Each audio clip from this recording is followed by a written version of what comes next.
저는 하나님이 그래서 사람을 세우셔서 그 사람을 통해서 자꾸 하나님을 보게 하시는 게 우리의 물리적인 연약함을 오히려 배려하신 게 아닌가라는 생각이 드는 거죠. 하나님 눈에 안 보이니까. 눈에 안 보이는 하나님을 우리가 어떻게 믿어? 눈에 보이기에 부족한 목자들과의 실랑이를 통해서 하나님에 대한 믿음을 내가 계속 확인하는 거지.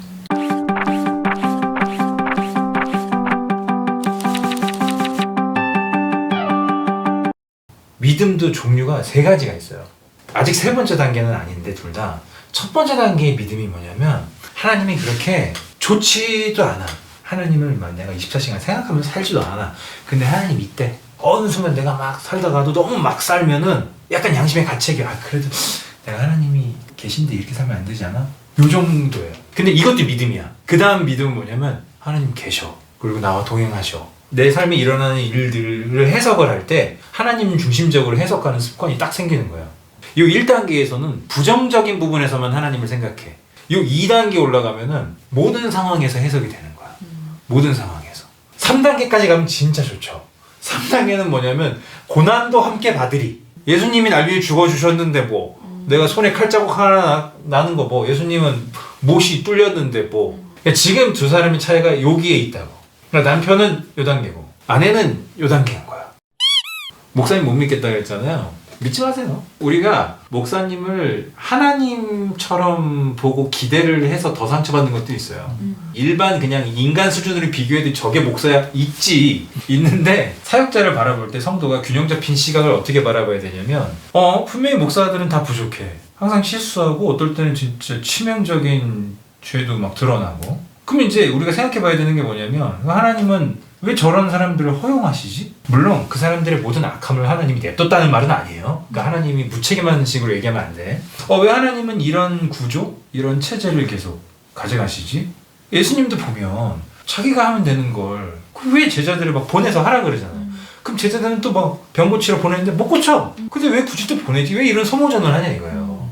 병 고치러 갔는데 병 고침 못 받은 그 사람들은 무슨 잘못이 있냐 이거야. 이게 마치 그럼 이 사람들이 상처받아서 예수님을 안 믿는 이런 결론으로 가는 건데 저는 그거에 대해서 나름 고민을 하다가 내린 답이 뭐냐면 하나님 눈에 안 보이잖아. 눈에 안 보이는 하나님께 순종하는 방법을 하나님이 우리 눈에 보이는 부족한 목자를 통해서 훈련시킨다. 눈에 안 보이는 하나님에 대한 순종을 눈에 보이는 부족한 목자로 훈련시키신다. 그럼 여기서 우리가 균형 잡힌 생각 하나 가져야 되는 게 뭐냐면 목회자도 그냥 사람이다. 그런데 분명히 하나님이 저 사람을 통해서 인도하시는 하나님의 뜻이 적어도 한 가지는 있더라. 단점 없는 사람은 없고 빛이 찬란할수록 원래 그림자는 세요. 목사님들, 전도사님들한테서 드러나는 그게 사실은 우리가 더 크게 보이는 효과도 분명히 있어요. 똑같은 잘못을 했어도. 예를 들어 그런 거지. 누가 그냥 길 가다가 쓰레기를 버렸어. 목사님이 버렸어. 이거 느낌이 너무 다른 거야. 목사님이 버렸으면 저 교회는 이제 이렇게 되는 거지. 저는 하나님이 그래서 사람을 세우셔서 그 사람을 통해서 자꾸 하나님을 보게 하시는 게 우리의 물리적인 연약함을 오히려 배려하신 게 아닌가라는 생각이 드는 거죠. 하나님 눈에 안 보이니까. 눈에 안 보이는 하나님을 우리가 어떻게 믿어? 눈에 보이기에 부족한 목자들과의 실랑이를 통해서 하나님에 대한 믿음을 내가 계속 확인하는 거지. 저는 그렇게 생각해요. 이제 부부로서 어딜 가도 이제는 이런 인식을 가져야 돼. 내가 어딜 가더라도 목회자는 일단 지금 내가 다니는 교회 목회자는 하나님이 우리 부부를 위해서 보내주신 목회자고 우리가 사랑해드려야 돼. 존재. 그리고 때로 명확하게 하나님의 뜻이 전해진다면 사람이지만 우리가 존중해주면서 분명히 순종할 영역은 순종을 해야 되는 존재. 그러면서도 우리가 볼 때 아니다 싶으면 언제든지 가서 목사님 그런 건 좀 아니지 않나요? 인격 괜찮은 목사님들은 그런 거 다 받아들여. 기분 나빠하지 않아요. 그러면 그런 것들은 목사님 이런 거는 조금 저희가 힘든데 이렇게 해주시면 어떨까요?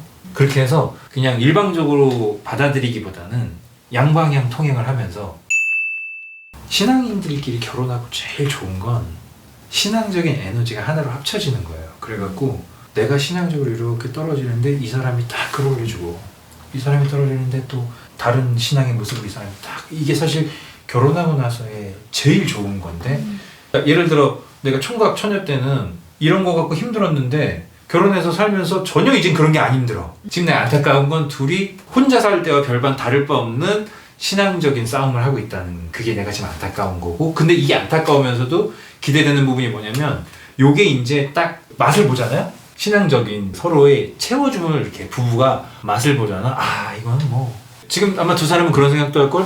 아 크리스천이 혼자 살 수도 있지 뭐. 그렇지. 근데 요거 맛본 사람들은 그 말을 못해. 절대 못해. 야 혼자 아니야 이렇게 말해. 결혼해서도 이걸 맛보지 못하는 사람들이 대체로 하는 말이, 크리스찬들이 뭐 혼자 사는 거 나 괜찮다고 생각해 이렇게 말하는데, 이 맛을 본 사람들은 1도 그 말을 안 해. 야 무조건 결혼해. 결혼해서 니네들이 그 맛을 봐야 돼.